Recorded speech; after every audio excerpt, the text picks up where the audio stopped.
Hey guys, welcome to my channel जिसका नाम है अनकही मोहब्बत। तो कैसे हैं आप सब? ये तो आप कमेंट्स में बता ही दीजिए। और हम आते हैं हमारी स्टोरी पे जिसका नाम है वो तो मैं आपको आगे ही बताऊंगी। तो ये जो हमारी स्टोरी है ये एक न्यू स्टोरी है जिसका एक रीकैप वीडियो मैं पहले भी डाल चुकी हूँ और अभी आपको शॉर्ट में बता देती हूँ कि ये जो हमारी स्टोरी है ये थोड़ी अलग स्टोरी है। आई डोंट नो आप सबको ये कहानी कितनी पसंद आएगी और कितनी नहीं, बट मैंने एक कोशिश की है। देखते हैं आप सब इस स्टोरी को कितना पसंद करते हैं।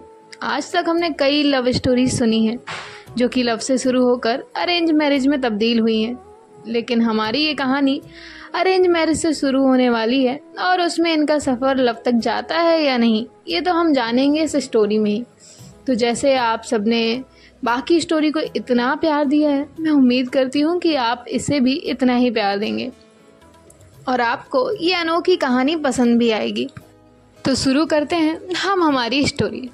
एक खूबसूरत सी चांदनी रात में हर तरफ शांति और सुकून का माहौल था और वहीं था सिंघानिया मेंशन जहाँ हर तरफ शोर हो रहा था। मतलब कोई झगड़ा नहीं था, बस वहाँ हो रही थी किसी फंक्शन की तैयारियाँ। सिंघानिया मैंसन का हर एक पर्सन अपने अपने कामों में बिजी था।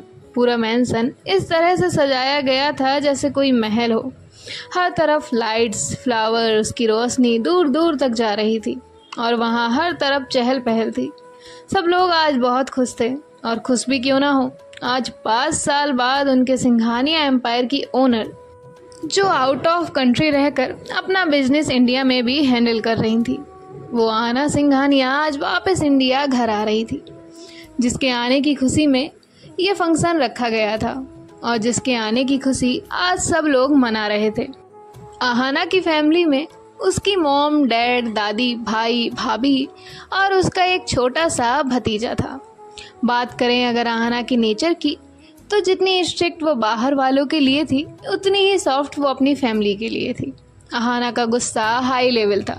वो किसी से भी बात नहीं करती थी, उसे सिर्फ अपने काम से मतलब था। वो अपने काम को लेकर बहुत ज़्यादा स्ट्रिक्ट पर्सन थी। उसने बहुत छोटी सी एज में सारी चीज़ें हैंडल की होती हैं और तब से वो ऐसे ही बन चुकी थी। जब आहाना कॉलेज में थी तब उसके पापा का एक एक्सीडेंट हो गया था जिसमें उनके पैर चले गए और वो चल नहीं सकते थे। इसलिए उनका सारा बिजनेस आहाना और उसके भाई ने ही संभाला था और इसी बिजनेस को और ऊंचाई पर लेकर जाने के लिए आहाना अपनी फैमिली से दूर गई थी। इस पूरे टाइम में आहाना अपने किसी भी फैमिली मेम्बर से नहीं मिली थी। वो कभी कभी अपने घर पे बात कर लिया करती थी। अब आहाना इतनी ऊंचाई पर पहुंच गई थी कि जहां से उसे गिराना किसी के बस का नहीं था। लेकिन कहते हैं ना, जितना ज़्यादा सक्सेस उतने ही हेटर्स भी होते हैं। तो आइए देखते हैं कौन है ये हेटर्स और देखते हैं कि कैसी है हमारी कहानी। एयरपोर्ट पे एक फ़्लाइट लैंड होती है जिसके बाद बहुत ज़्यादा सिक्योरिटी के बीच से होते हुए black shoes, black shirt, black blazer, हाथ में एक वॉच पहने, फेस पे मास्क और आँखों पे ब्लैक चश्मा लगाकर अलग लेवल के एटीट्यूड के साथ एक लड़की बाहर आती है। जैसे ही वो लड़की एयरपोर्ट से बाहर आती है तो मीडिया वाले सभी रिपोर्टर्स उसके सामने जाते हैं और अपने जो भी क्वेश्चंस थे वो करने लगते हैं। वो लड़की उनके किसी भी सवाल का जवाब ना देते हुए जाकर अपनी गाड़ी में बैठ जाती है और एयरपोर्ट से इनकी सारी गाड़ियाँ निकल पड़ती हैं इनके घर की तरफ। थोड़े टाइम के बाद जो है ये सब लोग घर चले जाते हैं। घर जाने के बाद जो आहाना है वो अपनी कार से नीचे आती है और अपने घर में एंटर करने ही वाली थी तभी जो है उसे एक आवाज़ आती है जो कि होती है उसके भाई की, जो उसे कहता है आहाना रुको। तो आहाना वहीं रुक जाती है। तो उसका भाई कहता है माँ आ रही हैं, यहीं रुको तुम। तो आहाना कहती है ओके। तभी जो है उसकी माँ आती हैं आरती की थाली लेकर और आहाना का टीका करती हैं और उसकी आरती उतारती हैं। अब उसे जो है अंदर आने के लिए कह देती हैं।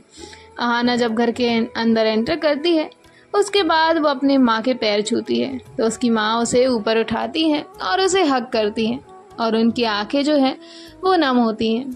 तभी जो आहाना है वो पीछे होती है और कहती है माँ आप रो क्यों रही हैं, अब आ गई ना, अब नहीं जा रही कहीं पे भी। तो उसकी माँ कहती है अब मैं तुझे कहीं जाने भी नहीं दूंगी।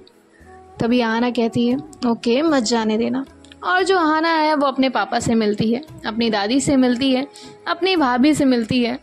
वो वहाँ उसके दोस्त आए होते हैं, उनसे मिलती है। तभी जो है उसे फील होता है कि कोई उसकी पैंट खींच रहा है। तो वो नीचे देखती है तो वहाँ पे उसका भतीजा यानी कि अंश होता है। तो वो उसे देखकर जो अहाना है वो नीचे बैठ जाती है। तो जो अंश होता है वो अहाना की तरफ अपना हाथ बढ़ाता है और कहता है, मेरा नाम अंश है, मैं आपका भतीजा हूँ। तो अहाना उसकी तरफ देखकर स्माइल करती है और उसके साथ हैंडशेक करते हुए कहती है, और मेरा नाम अहाना है। तो अंश कहता है, तो मैं आपको अहाना कह सकता हूँ ना? तो अहाना कहती है, हाँ क्यों नहीं, आप हमें कुछ भी कह सकते हैं। तो अंश स्माइल करता है। तभी वो कहता है, आप मुझे गोदी में उठाओगी? तो अहाना कहती है, हाँ क्यों नहीं, चलो। और ऐसे वो अंश को गोदी में उठा लेती है। अब जो अहाना है वो सबसे मिलती है, बातें करती है। और अब बहुत लेट हो चुका था, इसलिए सब लोग जो है वहाँ से चले जाते हैं। अब सबके जाने के बाद जो अहाना की भाभी है वो कहती है, अंश चलो, आप कब से बुआ की गोदी में हो, चलो उतरो, उन्हें फ्रेश होने दो बेटा। तो अंश कहता है, अहाना को कोई प्रॉब्लम नहीं है, आप क्यों उतार रही हो माँ? जब अंश अहाना को उसके नाम से बुलाता है तो सब उसके तरफ देखने लगते हैं। तभी अहाना कहती है, मैंने ही इसे कहा है मुझे अहाना बुलाए, आप कोई कुछ मत बोलो इसे। तो कोई भी कुछ नहीं कहता। और जो अहाना है वो कहती है, मैं आती हूँ फ्रेश होकर। तो उसकी माँ कहती है, ठीक है। और अहाना अंश को लेकर अपने रूम में जाती है। अपने रूम में जाकर जब अहाना अपने रूम को देखती है तो देखती है कि उसका रूम सेम वैसा ही है जैसा वो छोड़ कर गई थी। वो अंश से कहती है, अंश आप यहीं रुको, मैं शावर लेकर आती हूँ। तो अंश कहता है, मुझे भी शावर लेना है। तो अहाना हंसती है और कहती है, अच्छा आपको क्यों शावर लेना है? तो अंश कहता है, आप भी ले रही हो ना, इसीलिए। तो अहाना कहती है, मैं बाहर से आई हूँ इसलिए ले रही हूँ। तो अंश कहता है, ओके अहाना, आप जाओ, मुझे बेड पे रखो, मैं वहीं बैठ जाता हूँ। तो अहाना उसे बेड पे रखती है और खुद जो है शावर लेने के लिए चली जाती है। अब अहाना शावर लेकर आती है और अहाना की एक आदत थी कि वो शावर लेने के बाद टॉवल में ही बाहर आती थी। तो वो आज भी वैसे ही आती है। उसे याद ही नहीं रहता कि वहाँ पे अंश भी है। तो अंश अहाना को देखता है और कहता है, आप भी पापा की तरह टॉवल में रहती हो? तो अहाना कहती है, तुम उधर देखो गंदे बच्चे, ऐसे थोड़ी करते हैं। तो अंश कहता है, तो उसमें क्या हुआ, मैं तो छोटा बेबी हूँ ना। तो अहाना कहती है, हाँ मेरे छोटे बेबी, तुम बैठो यहीं। और वो अपने ग्लास लेकर वॉशरूम में चली जाती है और फिर अंश को लेकर जो है नीचे आती है, जहाँ ये सब लोग जो है डिनर करते हैं। और अहाना थक कर आती है, इसीलिए वो सोने के लिए चली जाती है। अब जो है नेक्स्ट डे सब लोग ब्रेकफास्ट के लिए नीचे आए होते हैं। अहाना भी नीचे आती है, जिसके बाद ये सब लोग अपना ब्रेकफास्ट करते हैं। और जो अहाना है वो कहती है, चलो माँ मैं ऑफिस जा रही हूँ। तो उसकी माँ कहती है, तू आज ऑफिस नहीं जाएगी, मेरा काम है तुझसे, कल ही तो तू आई है और आज ही ऑफिस जाना है। तो अहाना कहती है, ठीक है मेरी माँ, मैं नहीं जा रही। खुश? तो उसकी माँ कहती है, हाँ खुश। और अब जो है सब लोग अपने अपने काम में चले जाते हैं। और अब जो अहाना है वो अपना लैपटॉप लेकर बैठी होती है। वहीं उसकी दादी और माँ भी चले जाते हैं और अहाना से कहते हैं, तेरा लैपटॉप बंद कर। तो अहाना कहती है, आप कहिए, मैं सुन रही हूँ ना। तो अहाना की मॉम कहती है, मैंने कहा ना। तो अहाना अपना लैपटॉप बंद करती है, जिसके बाद उसकी मॉम कहती है, देख अहाना, मुझे पता है तू कल ही आई है, लेकिन याद कर तूने मुझसे एक वादा किया था। तो अहाना कहती है, माँ आप फिर वही बात लेकर बैठ गई। तो अहाना की माँ कहती है, तू अब इस बात से इनकार करेगी तो याद रख, मैं तुझसे कभी भी बात नहीं करूँगी। तो अहाना कहती है, माँ ये कैसी जिद है आपकी? तो उसकी माँ कहती है, जिद मैं नहीं तू कर रही है, तू तो कहती है ना अहाना अपनी जबान की पक्की है, तो तूने मुझे जबान दी थी, अब क्यों अपनी जबान से मुकर रही है? वो मैं कुछ नहीं जानती, हम आज लड़की देखने जा रहे हैं, बात खत्म। तो अहाना कहती है, माँ आज ही? माँ मुझे एटलीस्ट कुछ वक्त तो दे दीजिए। तो उसकी माँ कहती है, बिल्कुल भी नहीं, तुझे मेरी पसंद की हुई लड़की से ही शादी करनी होगी। तुमने कहा था तुझे लड़की पसंद है, इस बात से ना ही मैंने और ना ही घर में किसी और ने इस बात से एतराज जताया।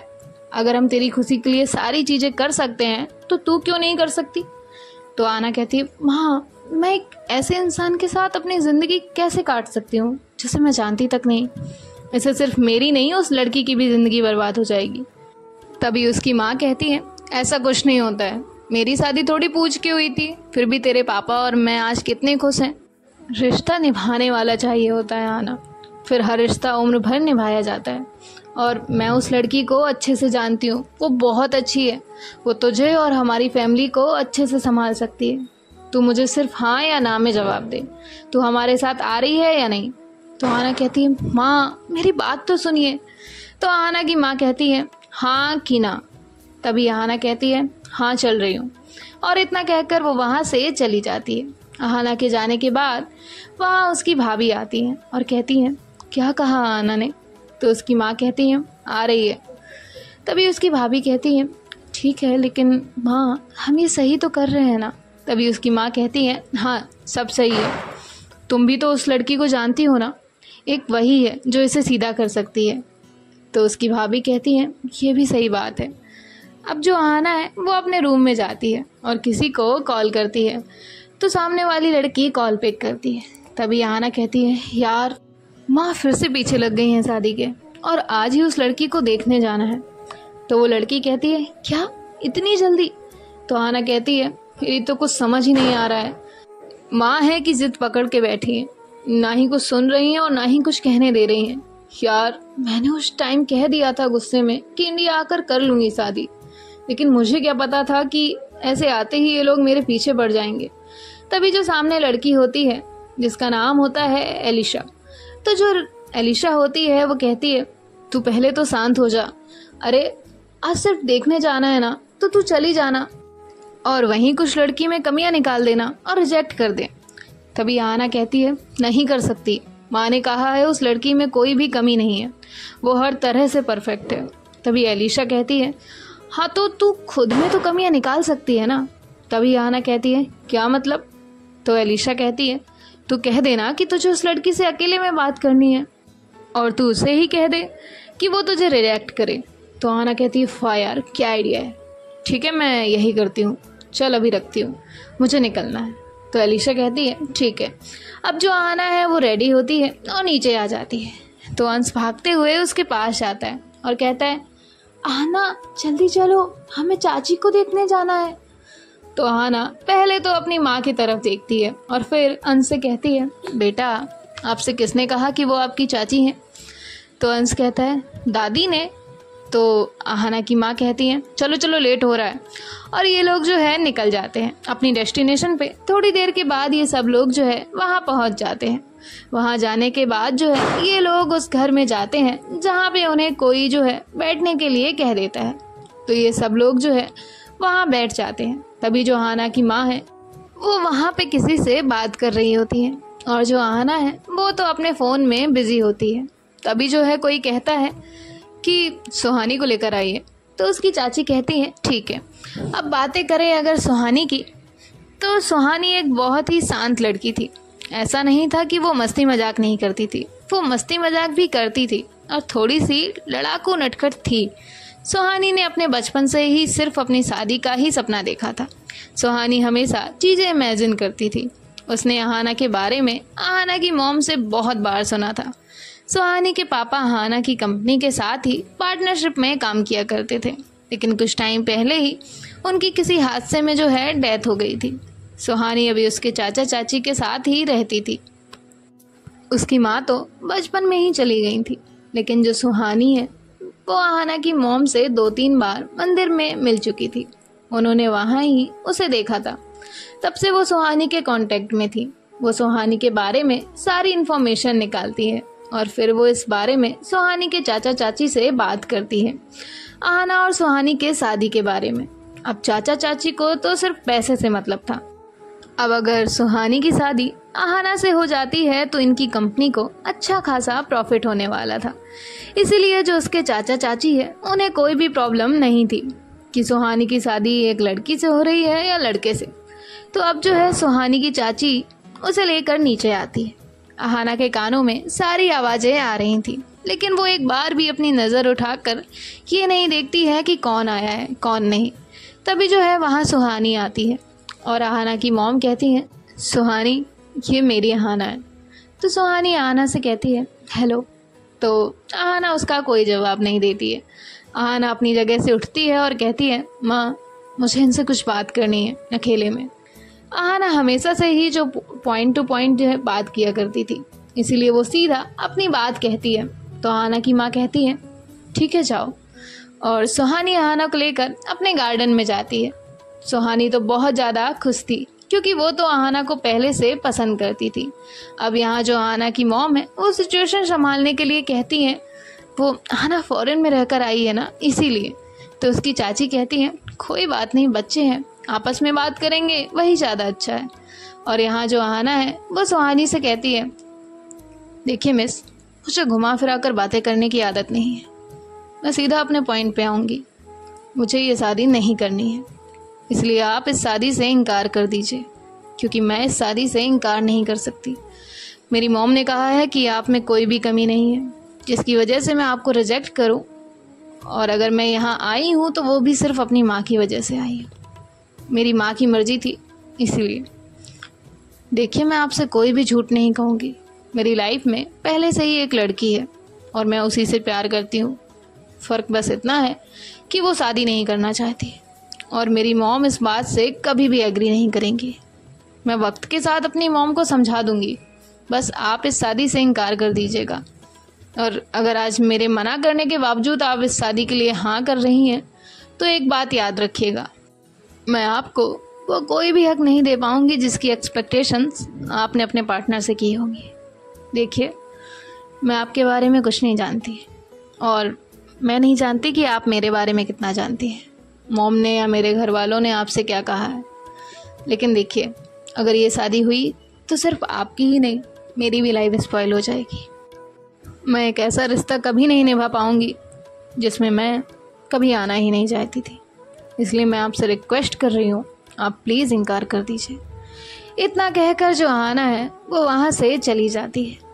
आहाना ने इस पूरे कन्वर्सेशन में ना ही सुहानी को देखा था और ना ही उसकी कोई बात सुनी थी, उसने सिर्फ अपनी बातें कही थी। यहाँ जो सुहानी है उसकी आंखों में आंसू थे, उसे तो यकीन ही नहीं हो रहा था कि अभी अभी जो हुआ क्या वो सच है या फिर झूठ। तभी जो है वहाँ उसकी चाची आती है और कहती है देखो सुहानी, तुम्हें आना पसंद आई हो या नहीं आई हो, लेकिन तुम्हें अंदर आकर इस शादी के लिए हाँ करनी है, वरना क्या हो सकता है तुम अच्छे से जानती हो। इतना कहकर उसकी चाची भी वहाँ से चली जाती है। अब यहाँ जो सुहानी है वो वहीं बैठ जाती है और रोने लगती है। उसे तो कुछ समझ ही नहीं आ रहा होता कि वो क्या करे, किसकी सुने, आहाना की, उसकी चाची की या फिर अपने दिल की। अब गाइस देखते हैं आने वाले पार्ट में कि क्या होता है। हम तो अभी जा रहे हैं, आप कहीं मत जाइए और सुनते रहिए हमारे साथ आहाना सुहानी की अनोखी दास्तां। जैसे कि मैंने आपको पहले ही कहा कि ये स्टोरी अलग है, तो आप सब प्लीज़ कमेंट्स करके बता दीजिए ये स्टोरी आपको कैसी लगी। Bye bye.